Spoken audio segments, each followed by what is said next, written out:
Hello and welcome to episode 51 of the Dynamo Football Book Club. My name's Al Bond and I'm joined by my co-host, international man of law and a funnier man than Marco van Basten, Johnny Conklin. Johnny, how you doing? Hi, Al. I'm doing great. How are you doing? This week we are doing Basta, the Marco van Basten autobiography. Buren. Van Basten. Goed. Oh, wat een goal! Wat een goal! Wat een schitterend doelpunt. Ja, niet te geloven. We have big development now. We are legitimate now in the world of football media because we've just had a book review, our review of The Miracle of Castle de Sangro has been published by the blizzard.co.uk. Familiar, I'm sure, to many of our listeners. It's the flagship magazine. It's highbrow, Johnny.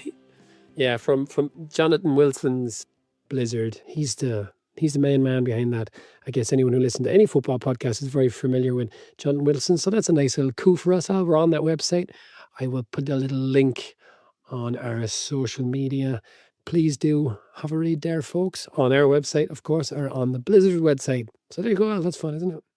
That is great. Well done, Johnny. Johnny, what did you know about Marco van Basten before we read this book?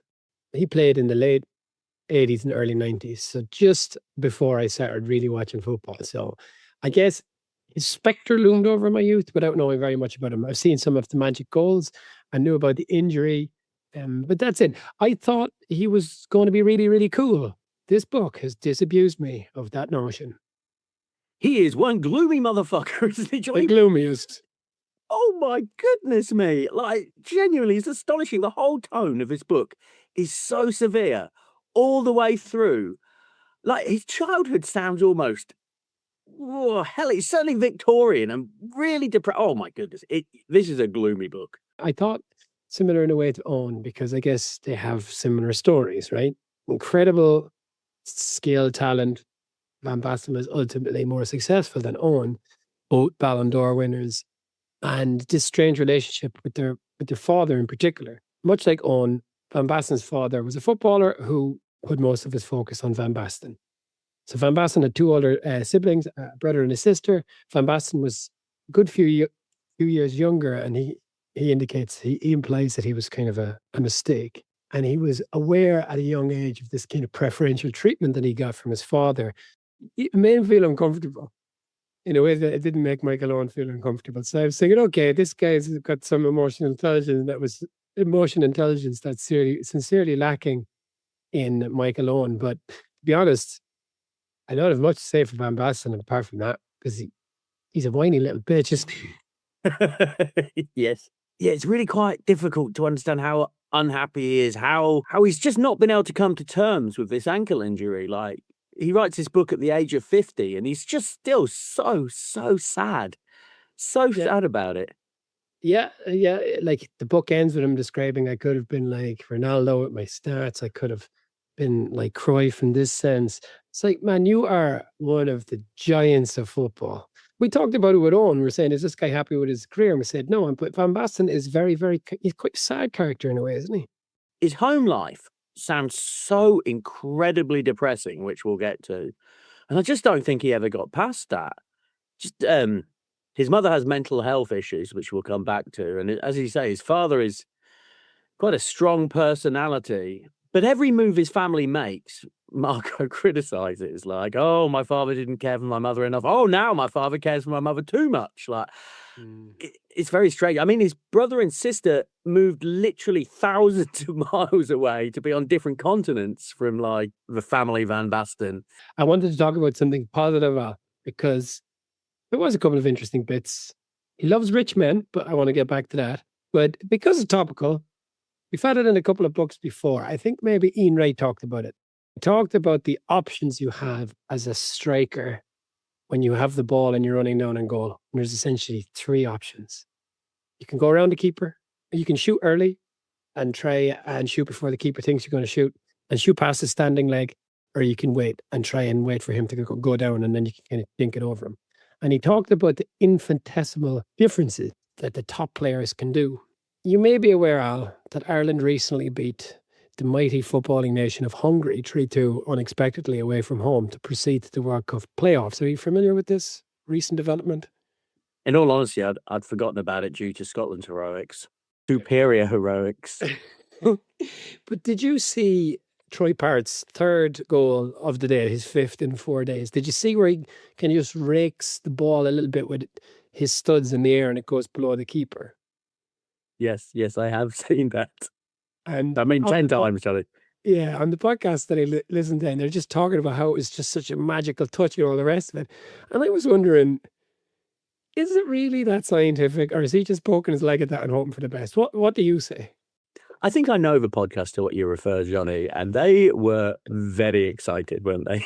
The way he got his leg up there, he just managed to get the little flick down. Oh, that's world class, that. That's world class, that. There he is. Yeah, I think he just fucking it's the last minute of the game. He's just sticking his leg out a little bit, isn't he? Like, I mean, as if he had the option to think, now the keeper will be here. Now, if I just direct the ball down at an angle of 78 degrees, that will then be able to go underneath the keeper. Yeah, I think a bit. He just fucking stuck his foot on it and it went in, right? Yeah, well, he did this amazing run to catch the timing of the ball, no doubt about that. But they must make those runs and the ball doesn't come to them all the time. And like a few minutes earlier, this other guy, Johnny Kenny, who plays for Celtic, I think it was his first appearance for Ireland. He came off the bench and he had a similar opportunity and he missed, and it kind of hit the keeper's the keeper hadn't spread himself, but his arm was kind of down by his side, and he just hit that. Sometimes it just feels maybe this stuff isn't as scientific as I think. Anyway, I think, like, especially in a situation like that, it's just kind of pandemonium, isn't it? And I think also, despite what certain Irish pundits have been saying for this past week, Troy Parrott maybe isn't in the same class as Marco van Basten. At least not yet. Like, Give him a chance. Well, I met a Spurs fan who said that they should never have let him go. And of course, I agree. But he's got fucking West Ham written all over him. West Ham and a shitty career at West Ham. Oh mate, that's gonna happen, right? It's just he smells of West Ham to me, Troy Parrott.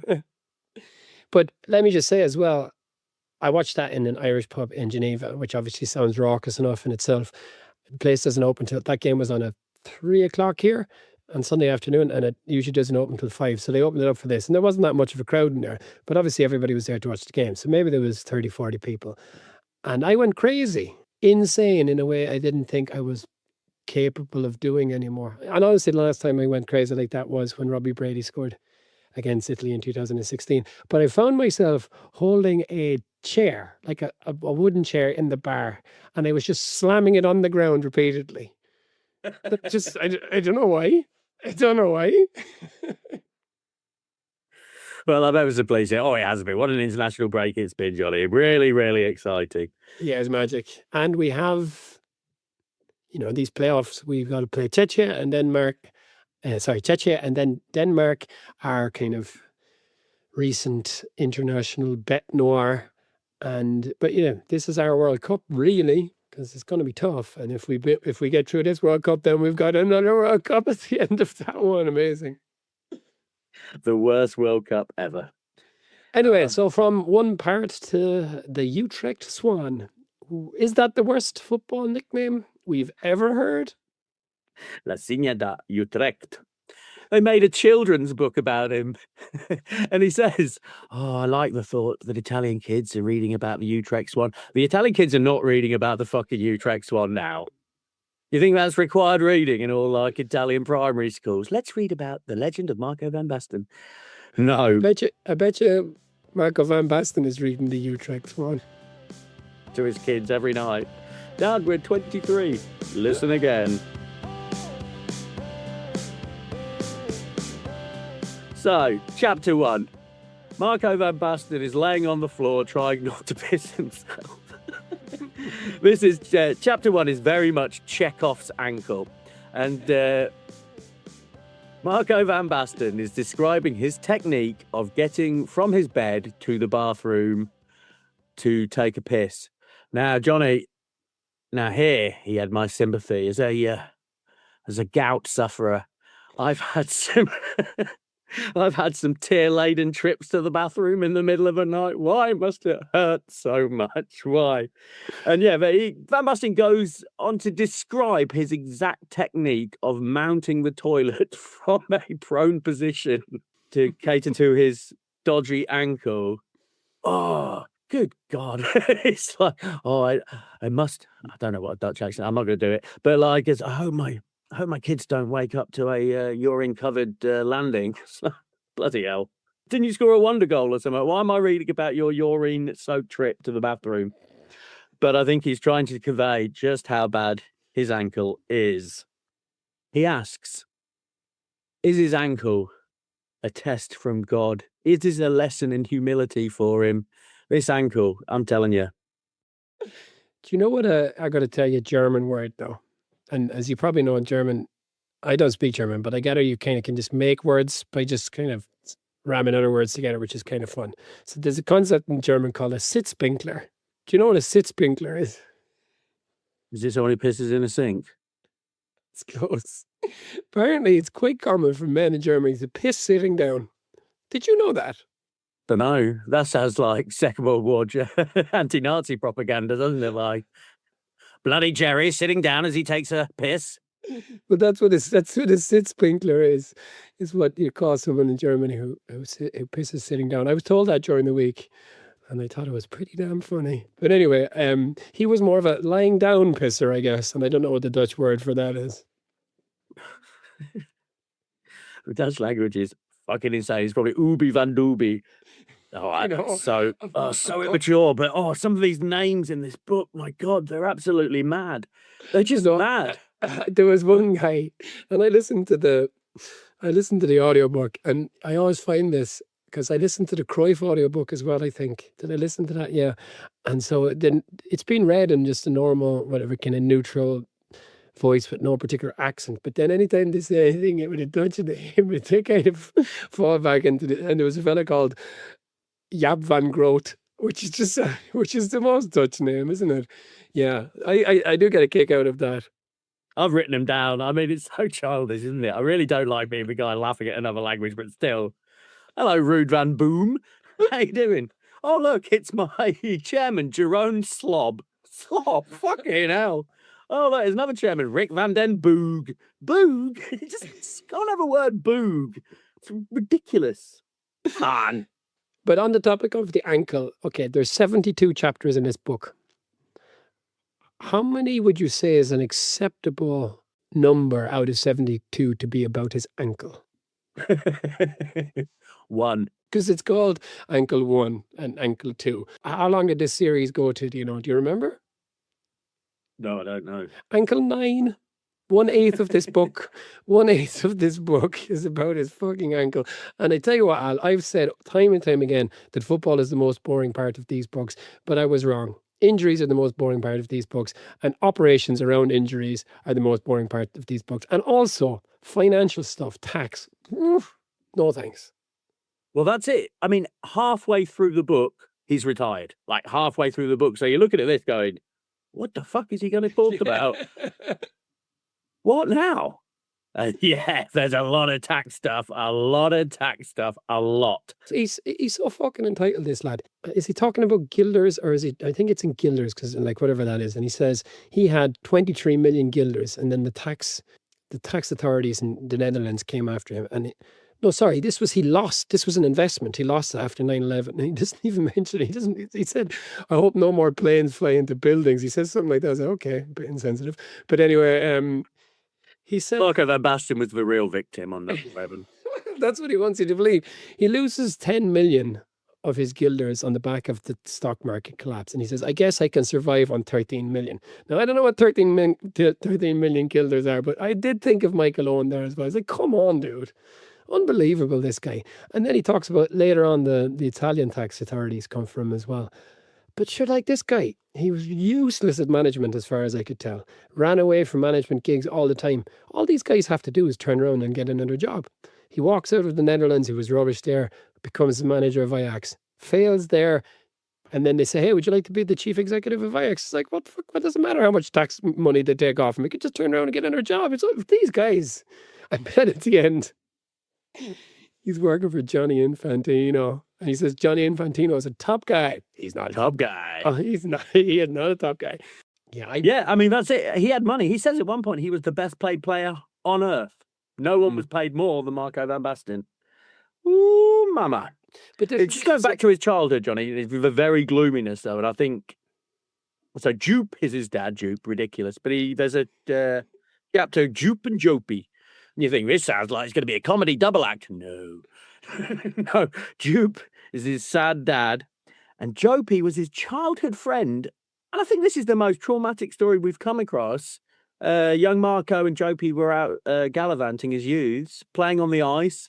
Jopey fell in. Marco there witnessed it, didn't know what to do, ran off to get someone eventually.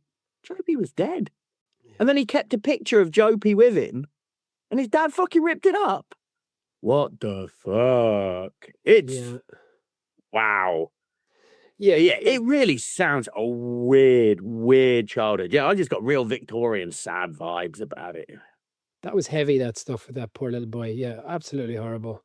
And Yeah, that's it. And he goes on to say his dad hit the bottle, his whole family. Maybe you didn't need to put that in, Marco. Like slacking off his... You mean Jupy's dad, right? Yeah, Jopey, yeah, exactly that. Like, we didn't need to know that. Yeah, very, very sad. And he must have been incredibly scared by this, Van Basten. I mean, it's difficult to picture anything more traumatic as a child. You know, you carry that guilt with you. He was the only guy there. I mean, maybe if he'd done things differently. I mean, he talks about that. Awful. Yeah, absolutely. It is awful. And he's just a kid. Like, he's about 10 years old at this point. Awful. Yeah, it was terrible. Absolutely shocking. But there are some interesting characters in the book. And Cruyff remains one of the funnest characters in football to me. Because he's such a maniac. And Cruyff kind of takes the young Van Basten under his wing. Van Basten, understandably, idolised Cruyff. And he finds himself as quite a young man, a young player, after signing for Ajax, playing with Van Basten, an older Van Basten who's retired and kind of finishing up his career and that kind of thing. I think he actually played against Van Basten when Van Basten was at Feyenoord, but whatever, I can't remember the exact chronology of Cruyff's career, but he's playing with him and Cruyff is taking him under his wing and he's teaching him this stuff and he just keeps talking to him relentlessly about how to do stuff, and Van Basten and his friends are making fun of Cruyff, doing impressions of Cruyff pretending they're Cruyff smoking cigarettes and stuff. Cruyff is such a cool character, isn't he? He's the anti-Van Basten. I mean, he's so cool, right? He's absolutely brilliant. I mean, Van Basten, to make his debut for Ajax, comes on for Johan Cruyff. I mean, come on. It's like being understudy to Laurence Olivier or something. And you cannot deny, when he was in Holland, that boy was scoring for fun. Go, go, go, go, go. But yeah, but Cruyff is a reoccurring character, right? At some point, Cruyff's wife, Danny, describes the two apples of Johan Cruyff's eyes were Marco van Basten and Pep Guardiola. Fucking behemoths of a game, like the continuity is wild. But sorry, just on the coming on for Cruyff, we did a draft a couple of weeks ago on father sons. Something I failed to mention, even though it was on my notes, is do you know who Eidur Gudjonsson came on for when he came on as his debut in his international debut for Iceland? Did you know who he came on as a sub for? I think I can make a guess at this point. Gudjonsson Senior. Yeah, that's cool, isn't it? That is cool. It really is cool. Yeah. If I were to ask you, Al, after reading this book, some Van Basten career stats, would you be able to tell me them? No, because it's not really focused on his achievements. It's focused on every negative thing that ever happened to him. It's like he makes his debut for the second team. He scores 4 goals. 4 goals on your debut. That's a decent start, isn't it? Mm. But then we get instead pages on a dugout collapse in Ajax where some poor fucking lost 3 toes. And he's like, oh, if I was nearly there. I could have been in that dugout. It could have been my toes. Oh, imagine if he'd lost his toes when he was young, how gloomy he'd be then. Yeah, I don't know. There's something so sexy about that period of Italian football in the early 90s, right? It's just there's something, because I guess we all had that Gazzetta Football Italia in the background as kids, right? So there's such a nostalgic cool to it and kind of otherworldly cool with all the players, all these handsome players with their long hair and their great kind of healthy lifestyle and lovely food and all and their sharp suits. So I was just thinking, Van Basten, he's just going to be so damn cool. I wonder what they made of him in Italy. Yeah, he does seem like a bit of an egg. You know, he did try and at least buy into it. As he said, he bought into the Italian lifestyle, as did his wife. So take notes there, Owen. He went on holidays after his first season because it had been such a long and difficult season. He needed to have a rest. And he said that he had recorded loads of tapes on his Walkman and he was sitting, sunbathing, listening to Wham, Wake Me Up Before You Go. And I just loved that picture. I just thought that was a lovely picture of the coming force in football, sitting by the swimming pool. He's got his, those headphones that have got those kind of funny little metally plastic thing and they pop around your ears like earmuffs and he's listening to George Michael. I just thought that was quite a nice image. It was quite a nice image, and it was immediately followed up by him going whoring with Robbie DeWitt and watching Robbie DeWitt's arse banging a hooker because he'd finished first. So that nice image of innocent young Marco bopping along to George Michael is immediately ruined by the image of Robbie DeWitt's flabby white arse, as described by Marco van Basten, banging away at some Mexican hooker. So yeah, I would have left that out, Marco, if I were you. But there you go. Your choice. Your choice, old son. Yeah, I think he did make some interesting editorial choices. But there are interesting things in this book. And his career is amazingly short, right? When you look at it in the span of the international game, his international career was effectively 1988, 1990, and 1992. That's it. Kaput. Of all the footballers whose career has been ruined by injury, I'd put him at number one, eh? I mean, certainly in terms of talent. I mean, you talk about Norman Whiteside last week, but in terms of talent, this was arguably the best player in the world who basically after 22 was off to the knacker's yard. Yeah, and he was the top of that 4-4-2 list that they padded out with Carlos Puyol and whoever else. But he was number one.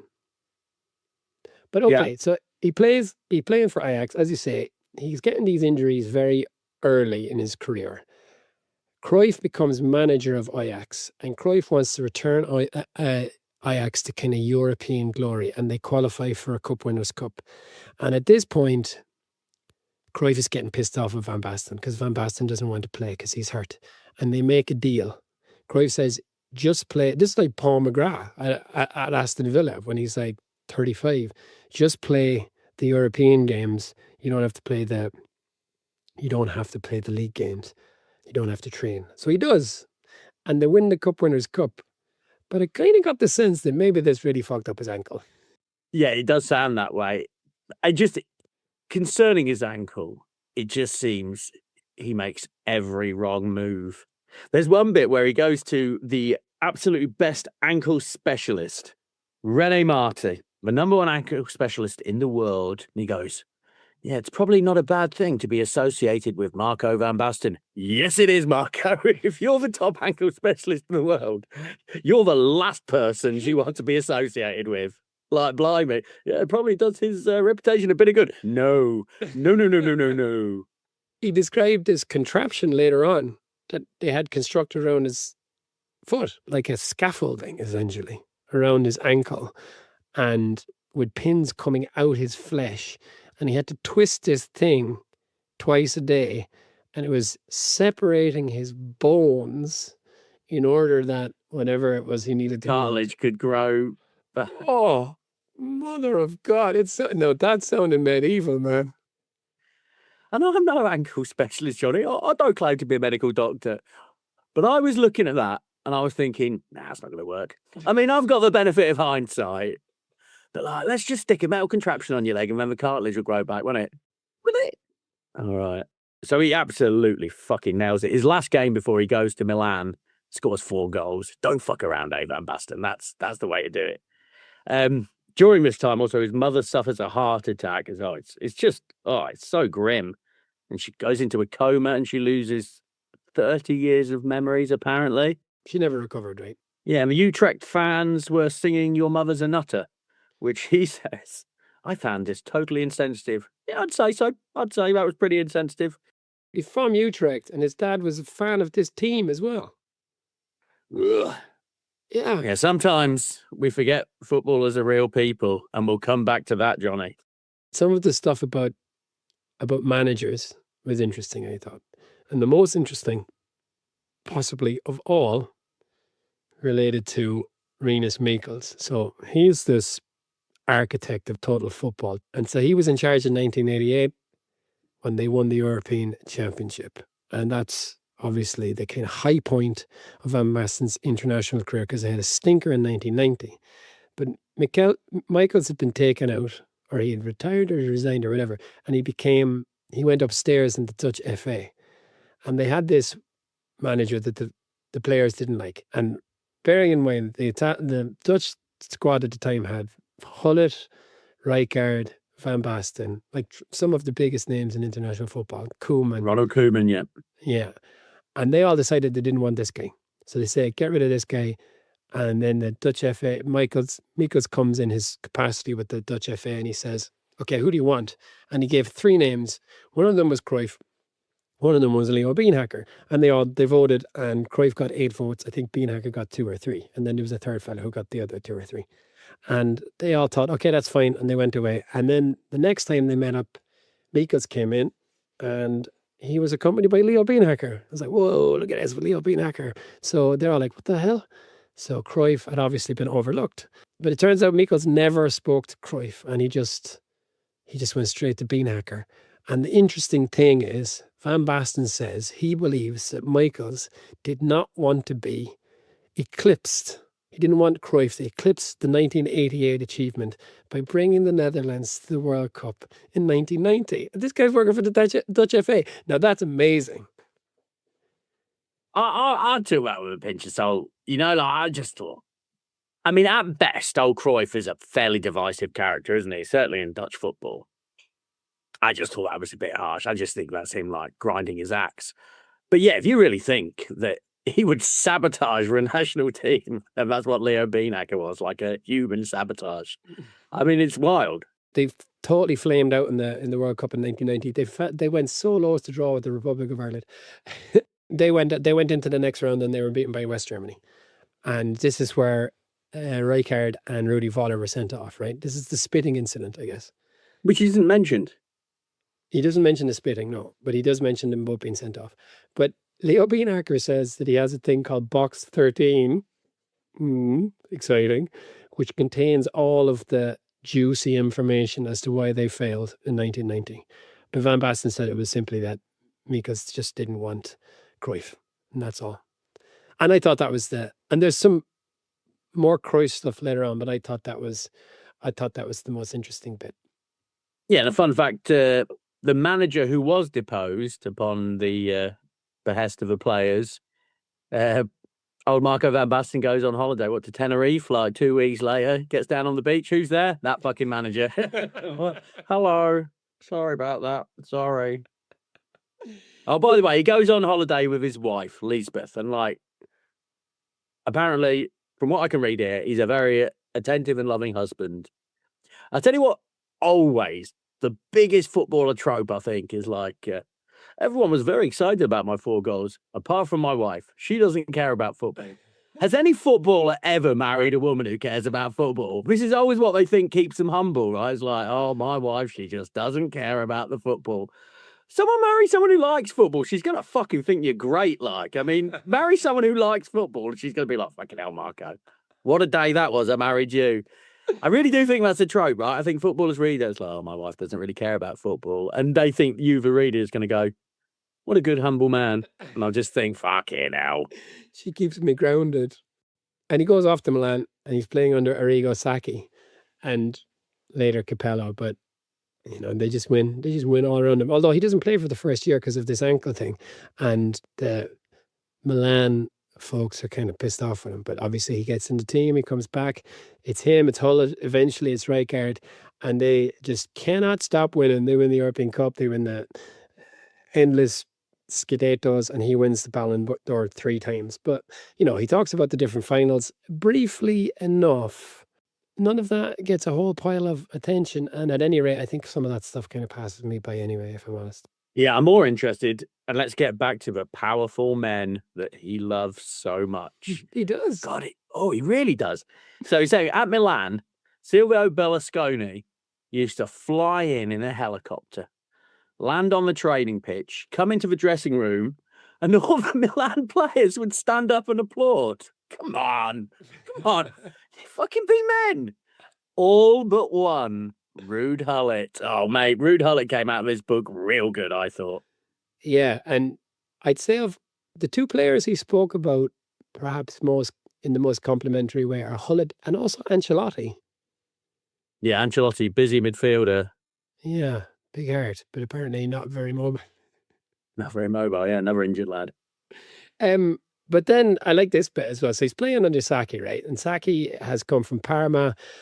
Berlusconi gets him in. Van Basten is Berlusconi wanted to make Milan not just the biggest team in Italy, but the biggest team in the world. And he's just so impressed by Berlusconi's wealth. And he talks about flying on this private jet of Berlusconi's. And at some point he talks about being approached by Agnelli from Fiat and from Juventus, and him saying, "Oh, we should have bought you in 1997." It's like, I just couldn't believe this man saying this to me. He just loves these wealthy guys so much. It's nuts, isn't it? Because, like, who's more famous, Marco van Basten or Agnelli? Marco van Basten by a country mile. Yeah, but that's it. That old Agnelli turns up to his old hospital bed and he's like, I can't believe that a man this powerful would come to console me. Blimey, relax. Yeah. But then he says, Sacchi, they're winning, you know? And Sacchi is kind of very proud, but he's playing this Catenaccio style football, I guess, very defensive, very rigid. And before Rijkaard comes along, it's especially rigid, but Rijkaard brings a little bit more flair to the midfield. And Sacchi's always banging on about tactics and to Van Basten and kind of essentially beating his own drum a bit. And one day he says to him, "We didn't win because of you, Arrigo. We won in spite of you." Can't imagine any manager would really like that. So that was kind of fun. I enjoyed that. And then Sacchi went to Berlusconi and said, "Look, I can't work with Van Basten anymore. It's me or it's Van Basten." And then who did Berlusconi pick? Lovely old Van Basten. Lovely lick spittle, Marco van Basten. I'll have you know he applauded me when I turned up in my helicopter. He's my choice. And then Capello comes in. He plays, I think he said 55 games for Capello and only ever lost one. And that was his very final game under Capello. And Capello, again, just comes across with this, well, I guess maybe in some of the English international, in the books of the England players who play under him, Capello comes across as a bit weird. But in other books, he comes across as a bit of a stone cold motherfucking badass, doesn't he? He does. Regrettably, that stone cold badass is always ruined in my mind at the thought of Jimmy Bullard running up to him saying, "Postman Pat," and then running off. Apparently that's what he used to do when he did get called up to the England squad. Big schnoz. But yeah, he plays under Capello. They win more leagues, they win more European Cups, and that's the end. That's where he should have finished the book. That's where he should have finished the book, Marco.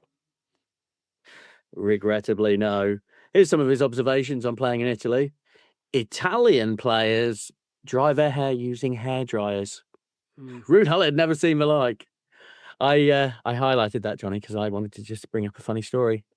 When our mutual friend Dan visited me in Sierra Leone, no functional electricity, he brought with him a hairdryer. Imagine the guy through his bag, like, what the fuck is this? Oh, you brought your hairdryer, Dan. You brought your hairdryer. There's no fucking electricity, mate. Oh, I loved it. He just styled it out. He just styled it out. A friend of mine went to study in Birmingham. I'm 41, so this is probably a generational thing. Maybe it's changed in Ireland since. But he came back with tales of the English boys drying their hair with hairdryers. I mean, I have dried my hair with a hairdryer. Not in the last 10 years, though. I'll give you that, I don't think. Probably not the last 15 years. Yeah.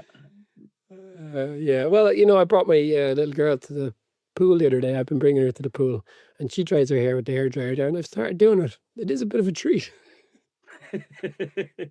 Such body it gives your hair. Exactly. Yeah. And after that, after his playing career, so he describes taking penalty against Peter Schmeichel in the semi-final of the Euros in 1992, and Schmeichel saving it and them going out because he was the only one to miss. He talks about what you can do in a penalty, about essentially picking the side or waiting. And that was interesting to the extent that anything was all that interesting in this book. But yeah, then after his career comes to an end, he goes down in the dumps a bit, and then he loses lots of money with investments, and the tax man comes calling at various times, ankle, ankle, ankle, and then from nowhere, they just give him the Dutch job. Now you're manager of the Netherlands. And this is the thing about Van Basten and his kind of, his self-pitying attitude. He's just handed opportunities because of who he is and his incredible status in football. But he's not qualified for this. He does okay with the Dutch national team, but they don't win. Yeah, he does fine. But yeah, the whole thing is he gets so stressed about it, he can't sleep. And they had to hire a guy, what's his name, like Eric Reen, who was like just basically there to comfort Marco van Basten. He said he like called him at 4 a.m. like, can you come to my room, please? I can't sleep. And he'd be like, you're okay, Marco. You're going to win tomorrow. It's like this is like a guy hired by the Dutch FA just to be your handler. It's like that's surely you've got to be able to cope with the stress. He can't cope with the stress, right? And every time he gives up a job as a manager, he's delighted. And then every time someone says, you want another management job, he's like, yes, please. Yeah, he's absolutely deluded. There's one bit where he gets the job at FIFA. That's right at the end. And he's like, oh, they want me for my ideas, not my name. No, but I don't want your stupid fucking ideas, you idiot. I mean, he's a proponent of fucking VAR, that prick. He's one of the big guys behind VAR. So keep that to yourself, Van Basten, you arsehole. It makes football fair. Incorrect. He became the manager of Ajax. And the players he had at Ajax, by the way, Suarez, Vermaelen, Huntelaar. Under him, Ajax failed to qualify for the Champions League in 2009. Ajax, incredible. The Ajax are a funny one, aren't they? They are, because he sort of loves them, but he also doesn't like them much. He's like, you have to understand, people talk about the Ajax Academy, but in fact, the Ajax Academy looks so good because Ajax is the biggest team, so all the best players go to Ajax. I never really thought about it like that. I thought it was quite funny. It's like, oh yeah, the legendary Ajax Academy. It's just they've got the best players because they're the biggest team.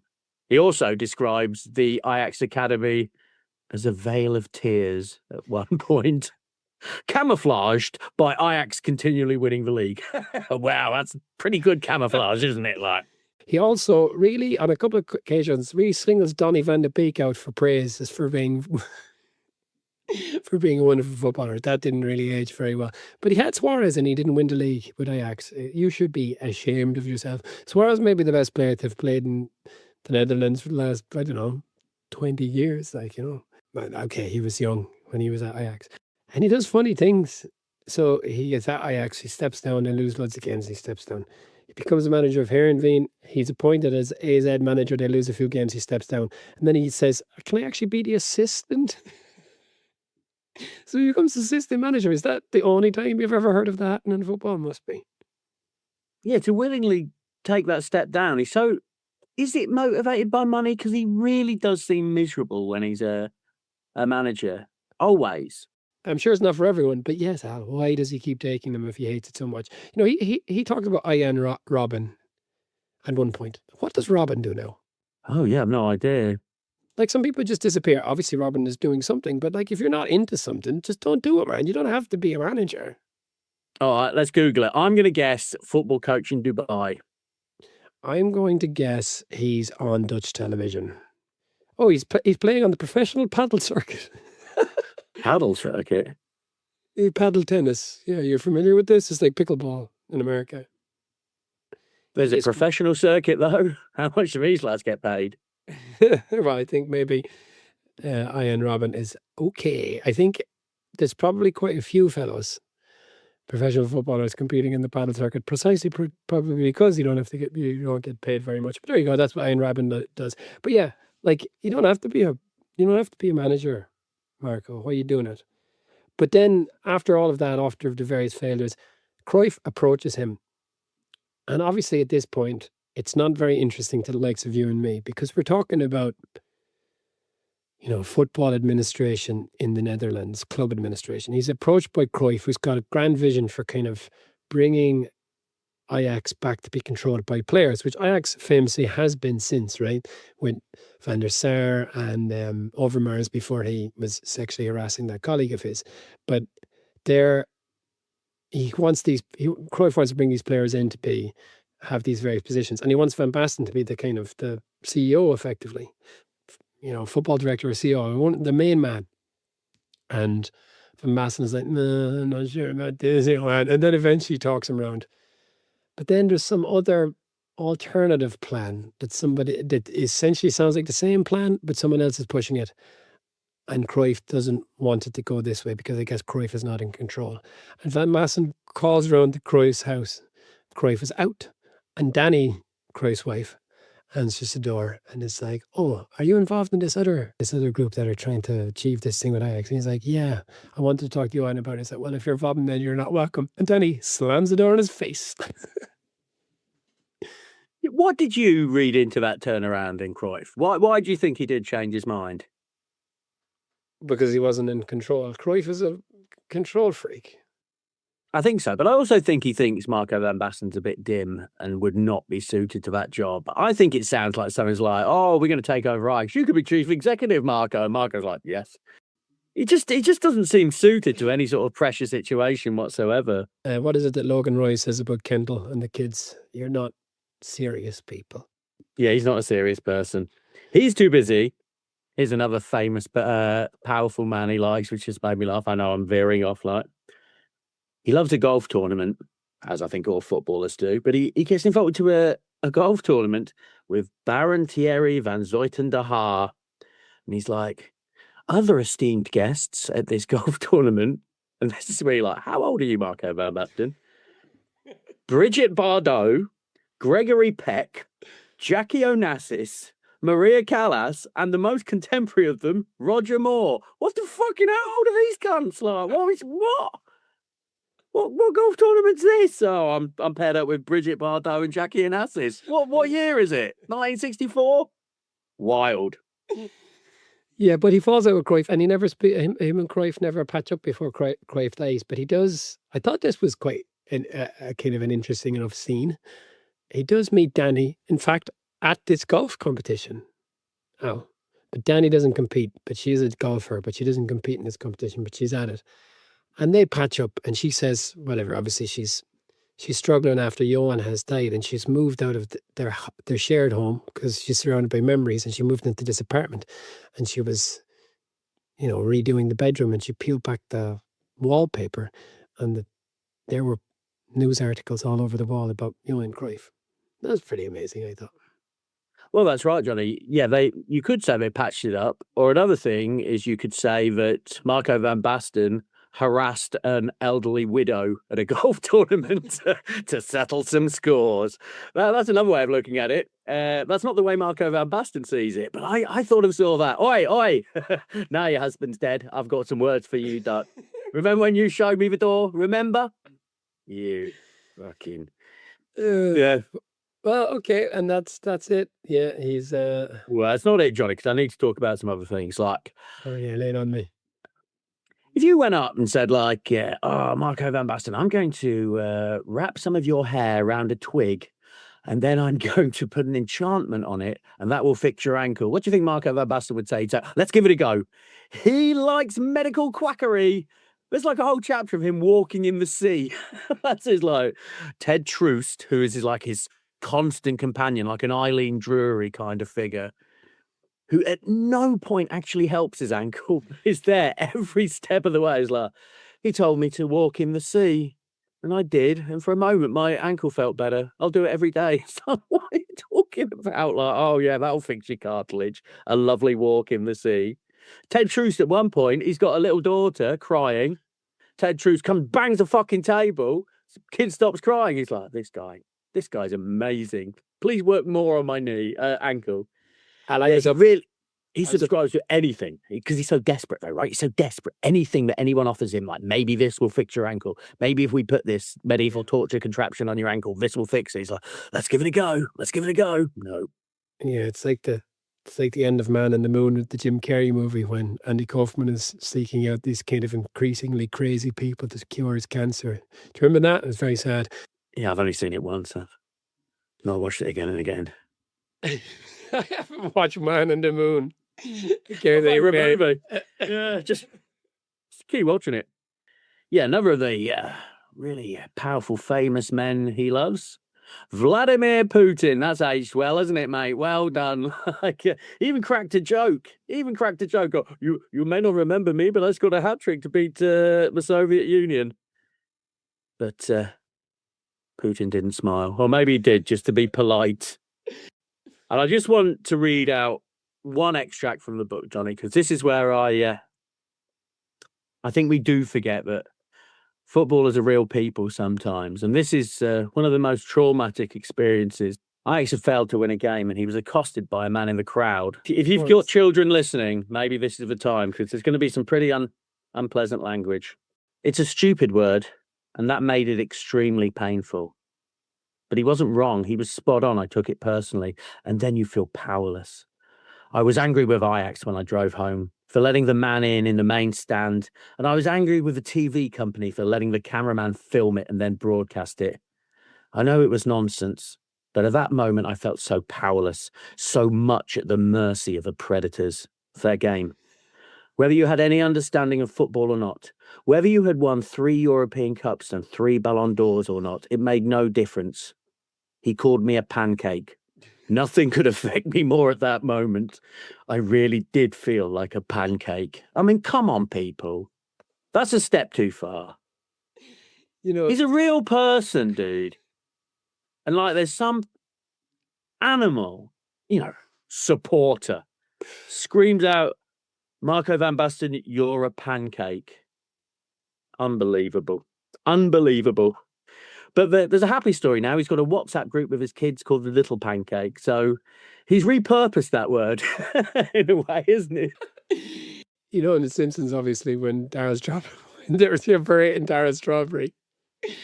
And as Marge says, what are you doing now? He says, don't worry, Mom. These things just roll right off their backs. And then you see Darryl Strawberry's tear on the nose. Darryl. I know exactly. I saw Darryl Strawberry play, Johnny. He did not hit a home run. Yep. On to a game, Mets in 1988. They lost 1-0 to the Pittsburgh Pirates in a very unexciting game of baseball. Anyway, so there he is, like. So what did Marco van Basten bring us? VAR, thanks. Tax woes, cheers. A bad ankle, great. And was hatred of the word pancake. After all of these, he's walked away from these various positions. He said, okay, I want to be assistant or whatever. And so then Gianni Infantino comes in and he wants to make FIFA about football again. How's that going, Johnny? And so Van Basten is brought in he's got 40 million budget and he's in charge of, the kind of the rule side of football, as you say, and he wants to bring along a VAR or whatever. He says at some point, he's in charge of, did he say also 40 people working under him? He says, on my first day, a fella came in asking me for annual leave. I didn't know what to do. It's like, who was running FIFA? Gianni Infantino, why are you putting Marco van Basten in charge of HR? What is happening here? I mean, I was staggered by this, Johnny. Like 40 people under him. Yeah, I wonder if I can take a holiday. What? He always has people. He always has to have people around to do his job for him. And he's like, oh, but FIFA wanted me for my ideas, not my name. No, you are fucking useless. Like, if I told you a month ago that you would prefer Dennis Weiss to Marco van Basten, what would you have said to me? I would have been surprised, Johnny. But I would definitely rather hang out with Dennis Weiss and Marco van Basten for sure. There'd be a lot of ankle chat if you met Van Basten. Yeah. Oh, this lad. I mean, it's totally. He peaked in high school, right? That's like literally what he did. His whole career's, like they say, like people who have drug addictions, like they sort of stop developing, they stop maturing at the point they develop their addiction. And I kind of feel that Van Basten sort of stopped developing as a person when his ankle went. And at that point, his whole life has become about this ankle and his tax woes. I remember we did the Fowler book. I was surprised because Fowler has always seemed so cool. And in the book, he wasn't very cool. And I remember just thinking, why did you write this book, Robbie? It's not going to burnish your reputation. It's just going to make people think, maybe Robbie Fowler is not as cool as they thought. But the same here, even more so. Why did you write this book, Marco? Why?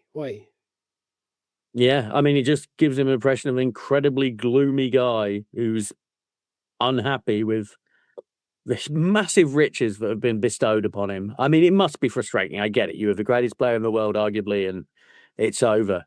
You're a very wealthy man who plays golf in Italy all day fucking long with your beautiful family and your beautiful wife. It's not so bad, dude. It's not so bad. Yeah, I can get by on 13 million. Yes, you can, Marco. You'd like to think so. And that's it. God knows what he's raking in now from all these sponsorships.